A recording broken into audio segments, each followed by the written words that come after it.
In fact, it becomes even bigger day by day. And so we're at a point whereby we do need to look at it. We do need to think about who's using social media. We do need to think of a way to reach to them. It has, I think, redefining our journalistic ways, or redefining ourselves as journalists with social media first begins with, old days, I think you would have to listen to two mediums, which would be, or you'd read the news from the newspapers, you listen to radio, or you'd watch television. But now all these things are supported by one thing. And sadly, it is not the main thing, but it is something that aligns or goes with all of these mediums that are traditional mediums that we've used for a while. And so if you do not give new media, we call it social media, we call it new media. If you do not give new media the attention it deserves, then one like your other medium will go down. So it has become a thing that walks hand to hand with our traditional media ways, which is radio and television. And in other countries, in some countries that I know of, first world countries, I'd say, they are actually closing some radio stations and some television stations and thinking about more ways to invest in social media instead. So this is a wake-up call to all of us. Maybe because Africa is moving slow into social media, then that's not happening to us. But this is definitely something we should wake up to and see how we upgrade what we already have. So in my me as a journalist, one thing is through a program that I did or do with BBC Media Action. It's called Niambie. We decided to, first of all, I like that when we started, we decided to choose which platforms we will use to air these youthful programs. And I like the fact that social media was given a name. It was, we want to air on radio, but we also want to air on social media. And so we will sit down and create content for social media. And I think what Mr. Mutuma spoke about our newsrooms actually having in social media in their head and in considerations and thinking, oh, what can we do for this medium? So we create content with BBC Media Action, the program I was doing, Niambie, would create content on radio, but we would also make sure that we create a version of it on social media. And our show would air on weekend, but we would make sure that the show, the repeat of the show, people can catch it on social media after it's been aired on radio.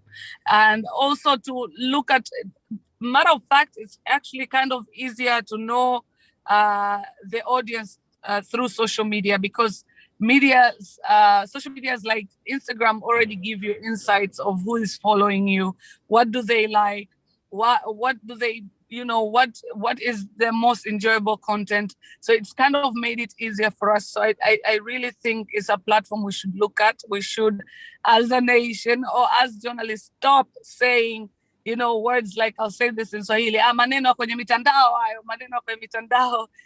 Most people talk about this, even the government at some point, when something raises in social media, the way they address it is maneno kwenye mitandao.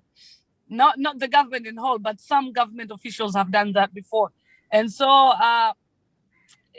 si maneno ya kwenye mitandao. It's we need to look at mitandao.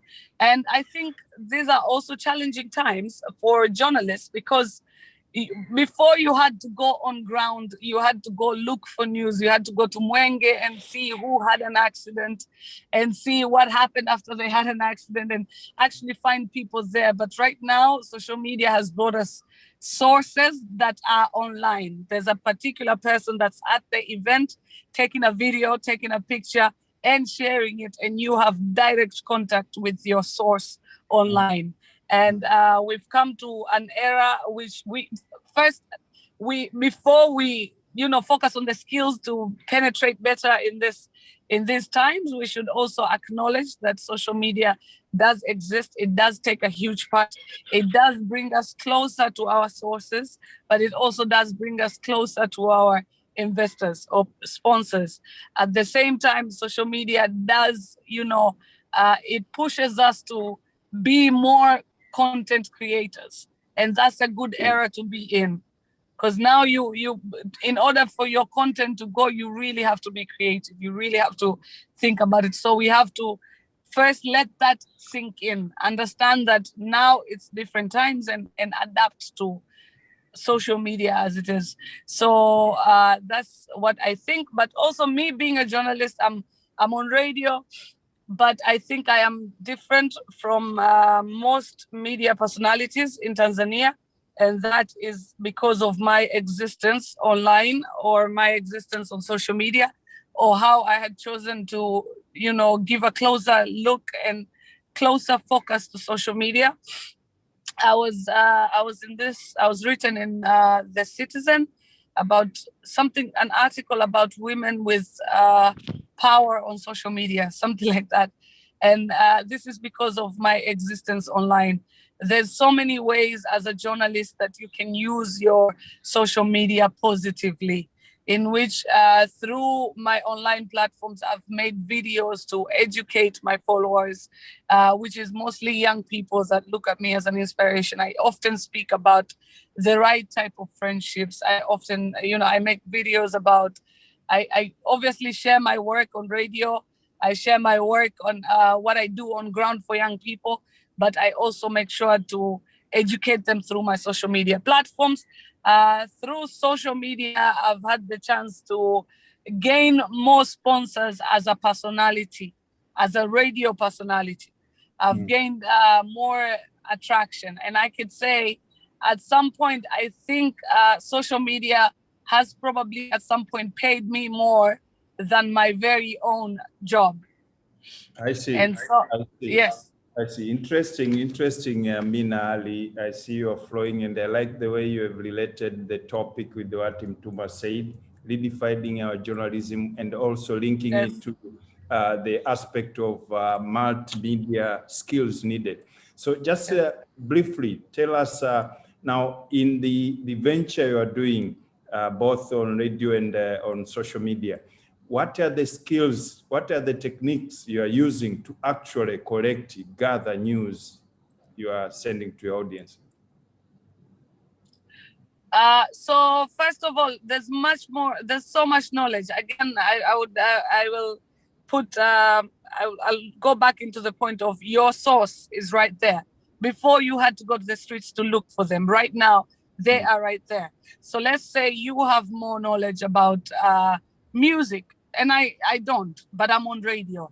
You will publish it there, and you're just an audience. There is more sources right now if you decide to research enough. Social media has been a perfect place for research, and it has been a perfect place to reach direct sources of news, direct sources of whatever it is that you might need. If I need today, for example, in the segment I do, sometimes I need information about, all these artists. It's easier now because you find that information on their pages, publishing it themselves. And you just have to look for a different angle to go with it and a more creative way to present it. So I do gather information online. I do learn online about the industries that I present about, mainly music industry. I learn a lot online, and I know how to develop a story from there. Although one of the most important things that I want people to know is, as much as you learn and take from online, you should also remember that as a journalist, you need a way to prove your story, because now it has been a world whereby people just somebody uploads, the other believes and shares it. But as a journalist, before you share it, you need more research. So I think online has become a starting point for so many people right now in news gathering. But it's so important to go and cross-check information. So after I have seen something online, I do go and make phone calls. I, try to reach out to the people. I go on Wikipedia, try to get more information. I ask people around me for more information to complement what I saw on social media. So Thank you. it's become a place with everything. Whatever you need, you just need to be there for it. No, thank you. Thank you very much. Very interesting that social media is becoming the source of news and research